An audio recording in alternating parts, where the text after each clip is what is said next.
Hello, physics discuss कर रहे हैं। फ्लोटेशन आज डिस्कस करेंगे। चैप्टर 6 है फ्लोटेशन, और इसके बाद हमारा है सरफेस टेंशन। तो हम जल्दी जल्दी ट्राई करें ख़त्म करने का, क्योंकि आपको पता है हमारा हिस्ट्री ऑलमोस्ट ख़त्म होने वाला है।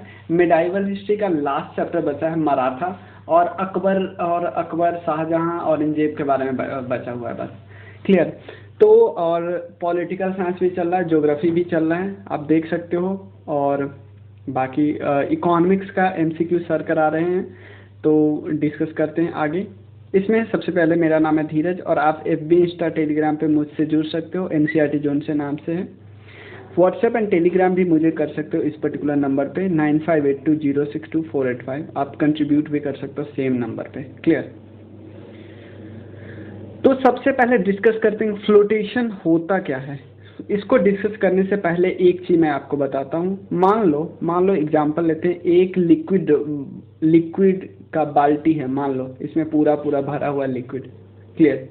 एक कोई सॉलिड बॉडी हुआ। सॉलिड बॉडी पे जो ग्रेविटेशन लगे, क्योंकि आपको पता है ग्रेविटी जो अर्थ लगाती है वो सब पे लगाती है, और सब पे कहाँ पकड़ के खींचती है? जो सेंटर होता है एकदम बीच में होता है। हम ये भी मानते हैं कि यहाँ अर्थ, क्योंकि आपको पता है अर्थ का सेंटर पे ग्रेविटी सेंटर से लगाती है। तो हम जैसे हम करें तो हमारे एकदम बॉडी के जो सेंटर वाला पार्ट होगा ना, वहाँ से हमें खींचेगा। तो सॉलिड बॉडी एक सॉलिड बॉडी है, उसका सेंटर ऑफ ग्रेविटी कहाँ होगा? यहाँ होगा। यहीं से तक खींच रहा है कौन? अर्थ। इतना हम समझ गए। सेंटर ऑफ ग्रेविटी किसी बॉडी का होता है, उसमें कोई प्रॉब्लम नहीं है ना, डाउट नहीं है, क्योंकि इससे आपको कंफ्यूजन होगा। क्लियर? तो हमें किसी बॉडी का सेंटर ऑफ ग्रेविटी बस उसके बीच में होता है एकदम। अगर कोई बॉडी गोल है तो उसका सेंटर ऑफ ग्रेविटी कहाँ होगा? यहाँ पे होगा। मतलब ये ठीक से नहीं आ रहा है, एकदम बीच पे होगा। क्लियर है ना? तो सेम इस सेंटर ऑफ ग्रेविटी कौन लगा रहा है? सेंटर ऑफ ग्रेविटी अर्थ लगाएगा। अब क्वेश्चन होता है सेंटर ऑफ बायोन्सी क्या होता है? भाई, इस पानी में आपका जो पूरा सॉलिड पार्ट है उसका कितना डूबा हुआ है? इतना ही डूबा हुआ है। तो भाई इसका सेंटर कहाँ पे होगा? क्या इसका सेंटर इस पे, क्या इसका सेंटर यहाँ पे होगा? नहीं भाई, इसका सेंटर तो यहाँ पे होगा। जितना पानी में डूबा होगा सिर्फ उसी पे फोकस करो, बाकी पार्ट को ऐसा मानो कि बाकी पार्ट है ही नहीं। जितना डूबा हुआ है उसका जो सेंटर होगा ना, उसका सेंटर जो होगा उसको हम बोलेंगे सेंटर ऑफ बायोन्सी, क्योंकि बायोन्सी फोर्स इस पे ही लगेगा। हमें कुछ नहीं पता, हमें बस इतना पता है कि अगर हम बात करें कि हमारे पास बस इतना पार्ट है, तो इसका सेंटर जो होगा, जो पार्ट पानी में डूबा हुआ है सिर्फ उसके सेंटर की बात करते हैं, उसका सेंटर जो होगा उसको हम बोलेंगे सेंटर ऑफ बायोन्सी। क्लियर? कोई प्रॉब्लम नहीं। अब क्वेश्चन होता है कि दोनों कौन साइड कब कर जाता है? जब भाई पूरी पानी में डूब जाता है। एक क्वेश्चन तो यहीं से बन गया कि कब centre of gravity equal to centre of buoyancy कब होगा? जब पानी में पूरी तरह सबमर्ज कर जाएगा वो पर्टिकुलर बॉडी। अगर थोड़ा भी ऊपर है ना तो एक कौन साइड नहीं करेगा। क्लियर? हमें पता चल गया। अब देखते हैं, तो सबसे फिर ये टॉपिक भी डिस्कस करेंगे, लेकिन पहले ये डिस्कस करते हैं। देखते हैं बायोन्सी फोर्स क्या है।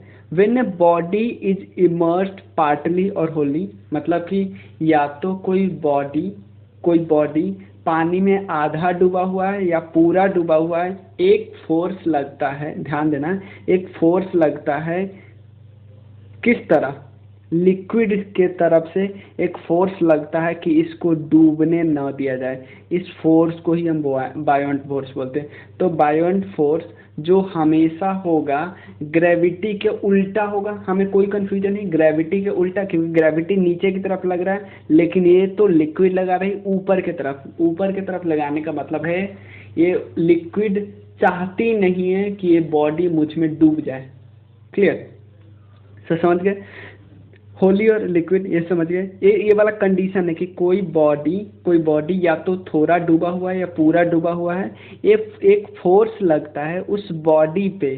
किसके द्वारा? लिक्विड के द्वारा। किस डायरेक्शन में? अपवर्ड डायरेक्शन में। ये लिक्विड है, यहाँ पे आधा डूबा हुआ है, इस पे फोर्स लगेगा, इस पे फोर्स लगेगा अपवर्ड डायरेक्शन में। किसके द्वारा? यहाँ पे जो लिक्विड है उसके द्वारा। क्लियर है ना? कोई प्रॉब्लम नहीं। इस फोर्स को हम क्या बोलते हैं? बायोंट फोर्स या फोर्स ऑफ बायोन्सी या अपथ्रस्ट। तीनों नाम हम समझ गए। ओके। अब क्वेश्चन होता है it is equal to the weight of liquid displaced by a body. ध्यान देना, बहुत आसान चीज है कि फोर्स किसके इक्वल होगा, फोर्स किसके इक्वल होगा। सिंपल है, जैसे ये है आपका लिक्विड। सिंपल, अगला पिक्चर देखते हैं। सिंपल, आपको बहुत आसानी से समझ जाए कि हमने बता दिया कि फोर्स। अब क्वेश्चन होता है फोर्स किसके इक्वल होंगे। भाई फोर्स एक न्यूटन है, फोर्स किसके इक्वल होगा, जितना पानी को आपने डिस्प्लेस किया है बस इसके इक्वल होगा। जितना पानी को आपने मतलब आप अगर बॉडी हो तो जितने पानी को आप डिस्प्लेस किए हो बस उतना फोर्स आप पे कौन लगा रहा है। आप जितना पानी डिस्प्लेस किए हो समझो पानी गुस्सा आ गया, उतना फोर्स आप पे लगा रहा है। सिंपल है कि किसके इक्वल होता है, वेट। देखो it is equal to the weight of the liquid, weight of the liquid displaced by the body and, हाँ इतना समझ गए, displaced by the body. Body ने जितना पानी डिस्प्लेस किया है, जितना डिस्प्लेस किया है उसके उसके इक्वल होता है कौन, फोर्स। मतलब जितना पानी का वेट डिस्प्लेस हुआ है उसके इक्वल होगा फोर्स। क्लियर है ना, क्लियर है ना। अब बोलो कि क्या दोनों का यूनिट सेम है। ऑब्वियसली वेट का यूनिट, फोर्स का यूनिट सेम है ना। फोर्स इक्वल टू क्या होता है, मास इनटू एक्सेलरेशन। क्लियर, ऊपर के डायरेक्शन में लग रहा है, हमने मान लिया ना फोर्स ऊपर कौन लगा रहा है, पानी लगा रहा है किस पे, इस बॉडी पे। और वेट क्या होता है, वेट होता है एम इंटू जी। तो दोनों सेम है, ये भी एक्सेलरेशन, ये भी acceleration. A acceleration by gravity, तो दोनों का यूनिट सेम नहीं होगा, इसका भी यूनिट न्यूटन, इसका भी यूनिट न्यूटन है ना। हम ऐसा नहीं बोल सकते कि न्यूटन इक्वल टू केजी, हम ऐसे नहीं ना बोल रहे हैं। हम तो यहाँ पे बोल रहे हैं वेट, वेट ऐसा नहीं बोल रहे हैं। वेट होता है, किसी बॉडी का वेट होता है मास इनटू ग्रेविटेशन। तो लिक्विड यहाँ पे डिस्प्लेस हुआ है, उसका वेट कितना होगा, मास इनटू ग्रेविटेशन। तो m into g equal to हुआ जो फोर्स नीचे से ऊपर की तरफ लगा रहा है, समझ गए ना। और ये फोर्स लगे कहाँ कहाँ पे भाई, ये फोर्स लगेगा centre of the gravity of the displaced liquid. अब क्वेश्चन यहाँ पे आ जाएगा भाई, बहुत आसान है कि कहाँ जो आप वेट लगा रहे हो, जो आप नीचे से ऊपर की तरफ फोर्स लगा रहे हो, बहुत आसान, बहुत कंफ्यूजन है। मैं बताता हूँ कि वेट जो नीचे से ऊपर की तरफ फोर्स लगा रहे हो इस पे लग रहा है, इस पे भाई, इस पे जो सेंटर ऑफ बायोन्सी पे लगेगा। सेंटर ऑफ ग्रेविटी पे तब लगेगा जब वो पूरी तरह डूबा हो। मतलब जो पार्ट डिस्प्लेस हुआ है, जो पार्ट डिस्प्लेस हुआ है उसकी ग्रेविटी पे लगेगा। इससे क्या लेना देना पानी को, लिक्विड को इससे क्या लेना देना भाई। तुम कितना भी ऊपर हो रहो ऊपर, कोई दिक्कत नहीं। जब तक तुम लिक्विड के अंदर नहीं आओगे लिक्विड तुम्हें कुछ समझेगा भी नहीं। तुम्हारे ग्रेविटी पे लिक्विड फोर्स नहीं लगेगा, लिक्विड इसके ग्रेविटी पे फोर्स लगेगा। क्लियर।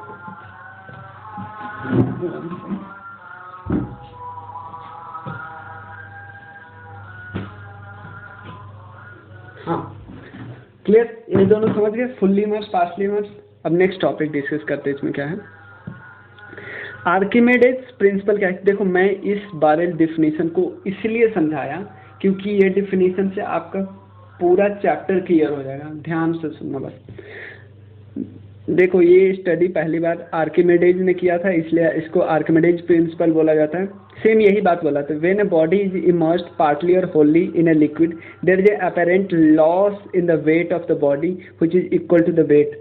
देखो जब बॉडी, कोई भी सॉलिड बॉडी पानी में जाता है ना, पानी में जाता है तो हमें ऐसा लगता है उस सॉलिड बॉडी के वेट में एक अपैरेंट लॉस हो गया।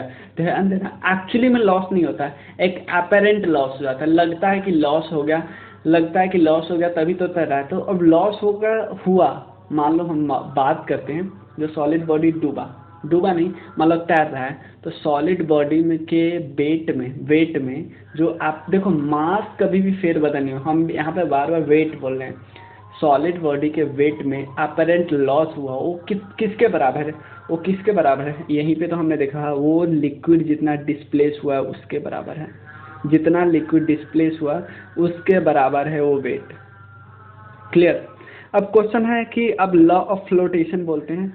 पहला है a body floats in a liquid if, अब क्वेश्चन होता है कि बॉडी फ्लोट करता है लिक्विड में, कब कब करता है? सिंपल है, पहला कंडीशन है density of a material of a body is less than equal to the density. भाई देखो ये है लिक्विड, भाई ये तैर कैसे रहा है? ये वाला हमने देखा ना, क्योंकि ये तैर रहा है। तैर कैसे रहा है? क्योंकि इसका डेंसिटी ज़्यादा होगा इससे, इसका डेंसिटी ज़्यादा होगा इससे। ध्यान देना, इसका डेंसिटी, डेंसिटी क्या होता है? Mass upon volume. आगे हम और डिस्कस करेंगे इसको, बस समझ लो डेंसिटी ज़्यादा होता है, डेंस ज़्यादा डेंस होता है, इसलिए तैरने लगता है। अगर कम डेंसिटी होगा तो डूब जाएगा, मतलब अगर इसकी डेंसिटी कम हो गई तो डूब जाएगी। सिंपल देखते हैं, देखो density of a material of body is less than is equal to the, oh sorry मैंने क्या बताया कि जिसकी कम, जैसे सिंपल बात करते हैं,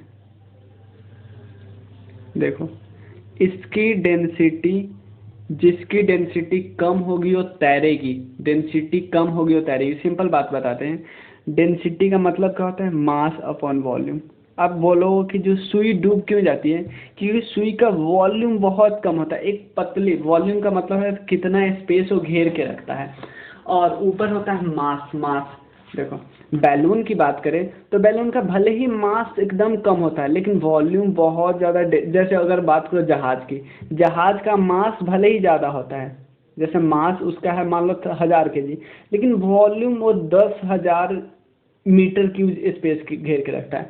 लेकिन अगर बात करें इसकी सुई की, तो इसका है 1, अगर मान लो इसका वजन है 1 ग्राम और 1 मीटर क्यूब वॉल्यूम लेके, 1 मीटर क्यूब वॉल्यूम। अब देखो यूनिट में आगे बताऊंगा इसी चैप्टर में, इतना वॉल्यूम, इतने वॉल्यूम में है, कम वॉल्यूम में सुई आ जाता है ना, तो इसलिए इसकी डेंसिटी ज़्यादा होती, इसकी कम है। इसकी डेंसिटी कितनी है? 1/10, यानी जहाज की डेंसिटी कम है एज कम्पेयर टू सुई। क्लियर है ना? तो जिसका डेंसिटी कम होगा तभी तैरेगा, और उल्टा करेगा तो डूब जाएगा। अगर इसकी डेंसिटी ज़्यादा हो गई तो डूब जाएगी। Simple. If a density of a material of body is equal to the density of liquid, the body floats fully submerged in a liquid in a neutral equilibrium. अब ये दूसरा कंडीशन है। पहला कंडीशन क्या है? पहला कंडीशन था कि अगर, 3 कंडीशन मैं यहीं पे बताता हूँ। देखो ये है पहला कंडीशन कि अगर इसका डेंसिटी कम है तो तैरेगा, ऊपर बस तैरेगा, ऐसे तैरेगा। अगर इसकी डेंसिटी और इसकी डेंसिटी इक्वल है तो भाई ऐसे सबमर्ज कर जाएगा, ऐसे सबमर्ज कर जाएगा। लेकिन अगर इसकी डेंसिटी ज़्यादा है, ज़्यादा, इसकी कम है तो डूब जाएगा, नीचे आ जाएगा। क्लियर है ना? फर्श पे आकर टकरा जाएगा। सिंपल यही बात है। इतना समझ गए नहीं दोनों? The centre of gravity of a body and centre of gravity of a displace liquid should be 1 vertical line. भाई कितना बार बताऊं? सेम वर्टिकल लाइन में है ना, सेम वर्टिकल लाइन पे है ना, सेम वर्टिकल लाइन पे है ना। क्लियर? अब देखते हैं आगे। सेंटर ऑफ बायन्सी हम समझ गए, कोई दिक्कत नहीं है, सेंटर ऑफ बायन्सी अच्छे से समझा दिया। अब मेटा सेंटर क्या होता है? ध्यान देना, when a floating body it's slightly tilted from a equilibrium position। जैसे मान लो ये बॉडी है, ये कोई बॉडी था, ये वाला, ये है बॉडी, इसको पहले इक्विलिब्रियम आराम से बैठा हुआ था भाई, इसको आप थोड़ा टिल्ट कर दिए। जैसे मान लो इसमें कुछ रखा हुआ अंदर, आपने ऐसे टिल्ट किया कि इसमें का कुछ सामान गिर गया, मान लो टिल्ट कर दिया, हुआ क्या? हाँ देखो टिल्टेड किया तो क्या हुआ? The centre of buoyancy shift, centre of buoyancy shift होगा। जैसे मान लो एग्जांपल लेते हैं कि ये बात है और ये बात है, सेंटर ऑफ ग्रेविटी कहाँ पे होता है? यहाँ पे बीच में, इस बॉडी के बीच में। सेंटर ऑफ ग्रेविटी इस बॉडी के बीच में, सेंटर ऑफ बायोन्सी कितना है? जो डिस्प्लेस किया है लिक्विड उसके बीच में एकदम। लेकिन आप अगर जैसे बायोन्सी सेंटर, आपने इसको शिफ्ट, इसको टिल्ट कर दिया, इसको थोड़ा ऐसे कर दिया, थोड़ा ऐसे कर दिया, तो जो अभी बीच में ये था, तो अभी बीच में अगर कोई है ऐसे तो इसके बीच में ये होगा, लेकिन कोई ऐसे है तो इसके बीच में कुछ यहाँ होगा ना, थोड़ा टिल्टेड होगा, थोड़ा जगह चेंज कर लेगा ना। ये तो हमें पता ही लग रहा है, थोड़ा जगह चेंज कर लेगा, क्योंकि इसके बीच में ये है लेकिन इसके बीच में ये, क्योंकि आप खुद सोचो, ये वाला पार्ट अब पानी के अंदर थोड़ी है। ध्यान देना, ये वाला पार्ट अब पानी के अंदर है ही नहीं, पानी के अंदर तो अब जो कितना बचा, पानी के अंदर ये वाला पार्ट बचा इतना, तो इसका सेंटर यहाँ पे होगा ना, क्लियर है ना। तो ये देखो कभी भी सेंटर ऑफ ग्रेविटी चेंज नहीं होता, सेंटर ऑफ ग्रेविटी कभी भी चेंज नहीं होते, ये तो बॉडी का होता है ना। लेकिन आप देखो जो सेंटर ऑफ ग्रेविटी वहाँ का वहीं पे रहेगा, लेकिन जो बायोन्सी है वो चेंज हो गया ना, क्योंकि बायोन्सी अब इस पे लगेगा ना, इस बॉडी पे नहीं लगेगा। यही बातें यहाँ पे बता रहे, देखो देखो when a floating body is slightly tilted from the equilibrium position, मतलब फ्लोटिंग बॉडी फ्लोट कर रहा था, वो टिल्ट कर दिया थोड़ा आप यहाँ पे, तो सेंटर ऑफ बायोन्सी शिफ्ट कर जाएगा, पहले यहाँ पे था अब थोड़ा यहाँ पे चला जाएगा, क्योंकि सेंटर बायोन्सी सिर्फ उस पे लगता है जो पानी के अंदर है। तो पहले पानी के अंदर इतना था, अब पानी के अंदर मान लो ये वाला है, तो इसके बीच में न लगेगा। अब देखो the point at which the vertical line passing through the new position of a center of buoyancy meet with the initial line is called meta center।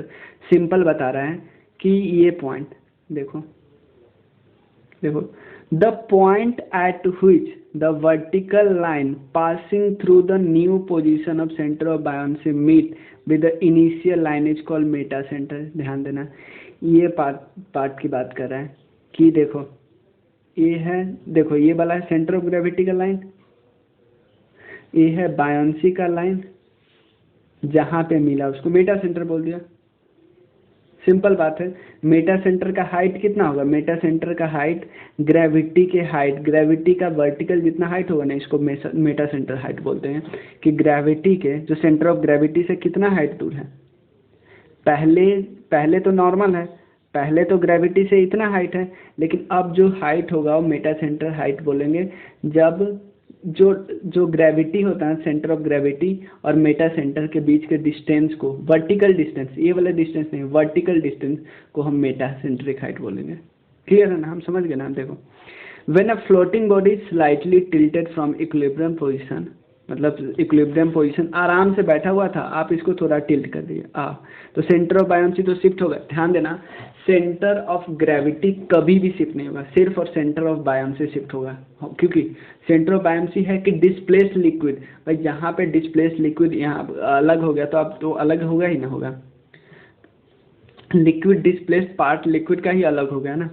अब देखो the point at which the vertical line passing through the new position of center meets the initial line, देखो the point at which the vertical line passing through the new position of a center of buoyancy meets the initial line। ध्यान देना, बहुत आसानी से मैं बताता हूँ। देखो इनिशियल लाइन कौन सा है, ये वाला, क्लियर है ना। यानी हम सिंपल बोलते हैं कि ऐसा लाइन जो सेंटर बायोन्सी से पहले मिल रहा था, ये वाला इनिशियल लाइन। अब शिफ्ट कर दिए, शिफ्ट करने से क्या होगा, ये थोड़ा टिल्टेड हो गया, इस तरफ मोड़ दिया, तो इनिशियल लाइन अभी भी यही है ना, ये वाला इनिशियल लाइन। हम एक लाइन मान लेते हैं, इमेजिनरी लाइन, और क्योंकि अब जो शिफ्ट हो गया, अब सेंटर ऑफ बायोन्सी शिफ्ट हो गया, सेंटर इस, देखो बायोन्सी कौन होता है, जो लिक्विड जितना डूबा होता है उसके सेंटर यहाँ पे, लेकिन यहाँ पे लिक्विड तो डूबा हुआ है इतना, तो इसका सेंटर तो अलग होगा। तो इस लाइन को आप मिलाओ और पुराना लाइन को मिलाओ, ये जहाँ पे मीट कर जाएगा ना उसको हम बोलते हैं मेटा सेंटर। क्लियर है ना, सिंपल। अब दो कंडीशन लिया गया है। When a solid body is dropped from a boat, ध्यान देना, कोई सॉलिड बॉडी, ध्यान देना, कोई सॉलिड बॉडी, नॉर्मल बात बता रहे, थोड़ा मिटा रहे हैं।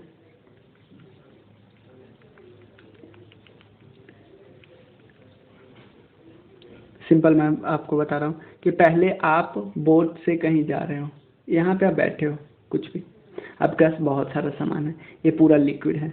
अब बता रहे हैं पहला कंडीशन है कि when A solid body is dropped from a boat, boat जो कि आपका तैर रहा है उससे सॉलिड बॉडी आप जमीन पे, आप यहाँ पे फेंकते हो, पानी में फेंकते हो, तो क्या होगा, द लेवल ऑफ वाटर क्या होगा, पहला कंडीशन है कि फॉल कर जाएगा, नीचे गिर जाएगा, नीचे गिर जाएगा, मतलब वाटर का लेवल नीचे हो जाएगा।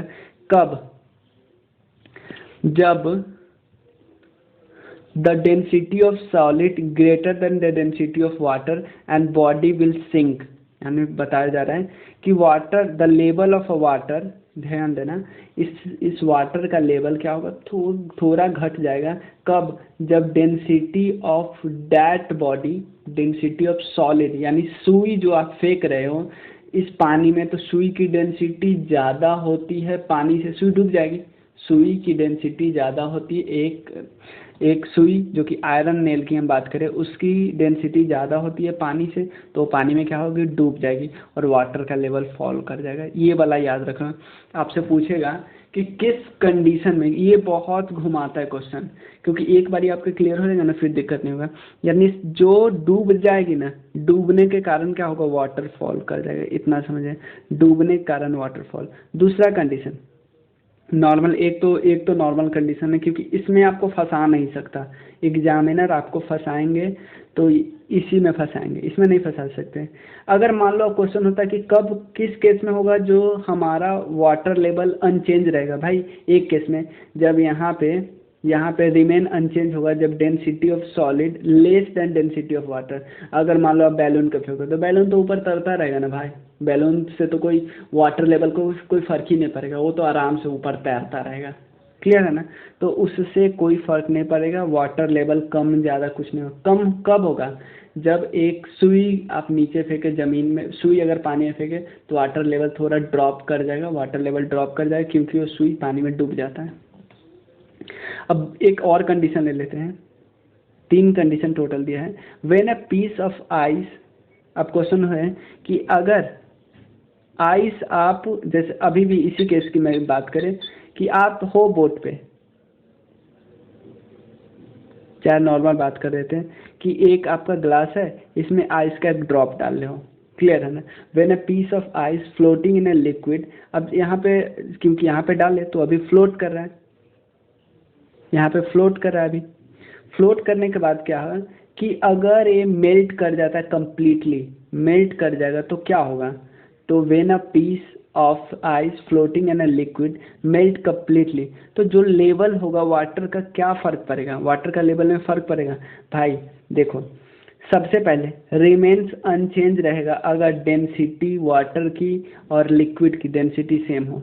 यानी अगर मान लो एक ग्लास में आपने पानी रखा है, ध्यान देना, इस ग्लास में आपने पानी रखा है, एक बर्फ़ के टुकड़े को आप इस पर तैरा रहे हो, तो बर्फ़ का टुकड़ा अगर पिघल जाएगा ना, पिघल गया तो वाटर लेवल पे कोई फ़र्क नहीं पड़ेगा। इवन ग्लास भरा रहा है, ग्लास भरा हुआ है, उस पर एक आप बर्फ़ के टुकड़े को रखे हो, बर्फ़ के टुकड़े, अभी ग्लास से पानी नहीं गिर रहा है, तो बर्फ़ के टुकड़े के पिघलने के बाद भी पानी नहीं गिरेगा। क्यों? आर्किमिडीज प्रिंसिपल इस पर लागू होता है, क्योंकि उस जितना उसका वेट है, जितना उसका वेट है पानी का, ऑलरेडी डिस्प्लेस कर चुका है ना, वो ऑलरेडी नीचे की तरफ उतना फोर्स लगा रखा है, तो जो जितना फोर्स लगा रखा है पिघलने के बाद वहाँ पे जाके एडजस्ट हो जाएगा, यही होता है। अब क्वेश्चन होता है कि वाटर का लेवल डिक्रीज कब होगा, मतलब वहाँ लिक्विड का जो लेवल है वो डिक्रीज कब होगा, मतलब यहाँ पे था और पिघलने के बाद यहाँ पे कब आ जाएगा, यहाँ पे आ जाएगा, यहाँ पे कब होगा, जब डेंसिटी ऑफ लिक्विड, इस लिक्विड का डेंसिटी कम होगा, हाँ सॉरी, डेंसिटी ऑफ लिक्विड कम होगा डेंसिटी ऑफ वाटर के, मतलब यहाँ पे ऐसा होगा कि यहाँ पे जो लिक्विड की डेंसिटी होगी वो कम होगी वाटर की डेंसिटी के, क्योंकि आप इसमें कम डेंस चीज़ में आप वाटर डाल रहे हो, तो यहाँ पे इसका फॉल हो जाएगा ना। और ऐसा बहुत रेयर है, क्योंकि बहुत कम ऐसे चीज़ है जिसकी डेंसिटी, ऐसा लिक्विड है जिसका डेंसिटी वाटर से भी कम हो, क्लियर है ना। तो वाटर फॉल बहुत रेयर केस में होता है, समझ गए ना। और जो आपको सबसे ज़्यादा लगता है कि वाटर राइज होगा, वो तब होता है जब density of liquid is greater than density of water होगा, मतलब जब आप तेल है नहीं यहाँ पे और उसमें पानी बर्फ़ का टुकड़ा रखे हो, पिघलने के बाद क्या होगा, थोड़ा हाइट यहाँ तक आ जाएगा, यानी इसी केस में, क्लियर। अब एक और चीज़, a piece of solid embedded with the ice block is floating in water, if ice melt completely the level of water, ये तो मैं आपको बता ही दिया कि piece of solid embedded with the ice block is floating in water if ice melt completely. देखो यहाँ पे बता रहा है कि एक सॉलिड बॉडी था, इसमें आपने आइस से चारों तरफ घेर दिया था, अब क्या होगा कि अगर आइस मेल्ट करके, अब इसलिए पानी में रखोगे तो आइस मेल्ट कर जाएगा, तो होगा क्या, लेवल ऑफ द वाटर क्या होगा, फॉल करेगा। अगर अगर लेवल का वाटर फॉल करेगा, अगर डेंसिटी ऑफ सॉलिड एक कम होगा डेंसिटी ऑफ वाटर का, मतलब वाटर लेवल फॉल कर जाएगा अगर डेंसिटी ऑफ सॉलिड, इसकी डेंसिटी कम हो गई डेंसिटी ऑफ वाटर के। अगर कोई फर्क नहीं पड़ेगा, अब डेंसिटी ऑफ सॉलिड ज़्यादा होगी, लेस देन होगी डेंसिटी ऑफ वाटर से, तो ये तो तैरती रह जाएगी ना। तो ये सब देख रहे हो सारे कंडीशन आपस में मिल रहे हैं, मतलब ये वाला कंडीशन और ये वाला कंडीशन सेम ही है ना, सेम बात बोल रहा है ना, सेम बात। तो आपको बस कॉन्सेप्ट समझना है, बाकी तो सारा आपका वैसे ही क्लियर हो जाएगा।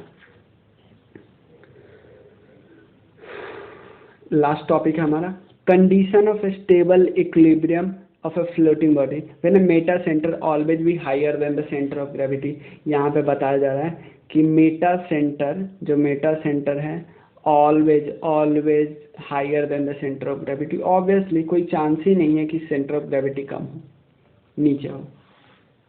क्लियर है ना। Second line, the line joining the centre of gravity of the body and the center of flotation should be vertical.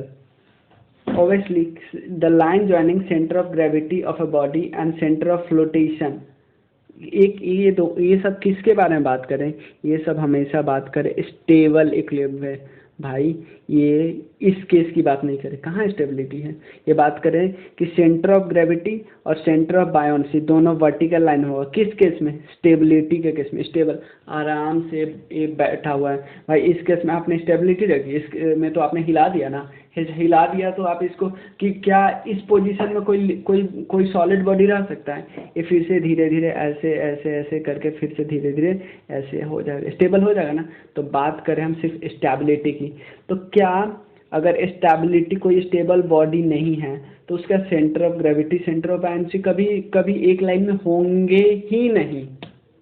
एक लाइन में होने के लिए, मतलब सेंटर ऑफ ग्रेविटी और सेंटर ऑफ बायोन्सी एक लाइन में होने के लिए चाहिए स्टेबल बॉडी। एक ही कंडीशन है और कोई कंडीशन, स्टेबल बॉडी नहीं हुआ, दोनों अलग अलग लाइन में है ना भाई। क्लियर। देखो मास क्या होता है, मास होता है किसी बॉडी में कंटेंट सब्सटेंस जो कि हमेशा कांस्टेंट होते हैं, और मास एक कांस्टेंट क्वांटिटी है और इसमें कभी भी चेंज नहीं होता वेट की तरह। वेट में हमेशा चेंज होता है ना, क्योंकि वेट डिपेंड करता है मास इनटू ग्रेविटी पे। जहाँ ग्रेविटी ज़्यादा वहाँ पे मास ज़्यादा, जहाँ पे ग्रेविटी कम वहाँ पे वेट कम। क्लियर। डेंसिटी क्या होता है, डेंसिटी होता है कि मास पर unit volume, mass divided by volume. तो अगर मान लो आपका मास भले ही कम है जैसे सुई की, लेकिन आपका वॉल्यूम कम रहेगा तो आपकी ग्रेविटी ज़्यादा दिखेगी। लेकिन अगर आपका मास ज़्यादा है, जैसे ये पॉइंट, अब मैंने आपको समझा था ना, ये पॉइंट आपका 100 है, लेकिन नीचे बचा आपका 1000 हो गया, तो ग्रेविटी कितना होगा, 1/10। लेकिन सुई की बात करें तो सुई में ऊपर भी एक नीचे भी एक, तो टोटल 1 हो गया। तो इवन जहाज का आपकी डेंसिटी 1/10 देखेगी, लेकिन सुई की डेंसिटी 1 देखेगी। तो सुई की डेंसिटी ज़्यादा होगी जहाज की, जहाज इसलिए तैरती है, सुई डूब जाती है। जिसकी डेंसिटी ज़्यादा होगी लिक्विड से डूब जाएगी, सिंपल। ज़्यादा है तो ज़्यादा को सहन नहीं कर सका, डुबा देगा, सिंपल। डेंसिटी इक्वल टू होता है मास अपॉन वॉल्यूम। तो मास का यूनिट होता है हमेशा केजी, वॉल्यूम हमेशा मीटर क्यूब। क्यों, क्योंकि वॉल्यूम क्या होता है, मीटर क्यूब। लंबाई इंटू चौड़ाई इंटू ऊंचाई, ये एक घर है, घर की लंबाई इंटू चौड़ाई इंटू ऊंचाई, ये है लंबाई, ये है चौड़ाई, ये है ऊंचाई। तो metre into metre into metre, metre cube होगा ना। तो रिलेटिव डेंसिटी क्या होगा, रिलेटिव डेंसिटी मतलब होता है density of material upon density of water at 4 degree से। ये हमेशा याद रखना कि density of material upon density of water at 4 degree से, 0 डिग्री से 100 डिग्री से नहीं भाई, 4 डिग्री सेल्सियस। अब रिलेटिव डेंसिटी क्या यूनिट होगी भाई, कुछ यूनिट नहीं होगी, क्योंकि इसकी density mass upon KG upon metre cube upon KG upon metre cube, भाई दोनों कट गया ना। तो इसलिए relative density is a ratio है, एक यूनिट लेस है। और रिलेटिव डेंसिटी को मेजर किया जाता है हाइड्रोमीटर में, ध्यान रखो, यूनिट तो बस याद कर ही लो, हाइड्रोमीटर में किया जाता है। अगर एक और चीज़ बताया जा रहा है कि अगर वाटर में आइस फ्लोट कर रहा तो उसका 1/10 पार्ट हमेशा ऊपर दिखेगा, 9/10 पार्ट डूबा रहता है। क्लियर है। अगर आइस फ्लोट कर रहा है यहाँ पे, तो अगर आइस फ्लोट कर रहा था लेकिन आइस पिघल जाएगा तो इसका जो लेवल है वाटर लेवल में कोई फर्क नहीं पड़ेगा। क्यों? क्योंकि देखो मैंने क्या बताया था, डेंसिटी ऑफ दोनों का, देखो पढ़ो यहाँ पे कि density of liquid equal to density of water. Simple यहाँ पे समझ सकते हैं कि जिसकी दोनों की डेंसिटी बराबर है तो क्यों डूबेगा। प्योरिटी ऑफ मिल्क को मेजर किया जाता है लैक्टोमीटर में। तो बस इस वीडियो में इतना ही है, थोड़ा लेंदी हो गया क्योंकि समझाना जरूरी था। क्लियर? चलिए, थैंक यू। और आपको अच्छा लगता है तो अपने फ्रेंड्स में शेयर कीजिए। और बस यही है। आप कुछ भी पूछ सकते हो, आप व्हाट्सएप कर सकते हो 9582062485। अगर आप लास्ट तक देखे हो तो मुझे मैसेज करो लॉ ऑफ फ्लोटेशन। चलो, थैंक यू।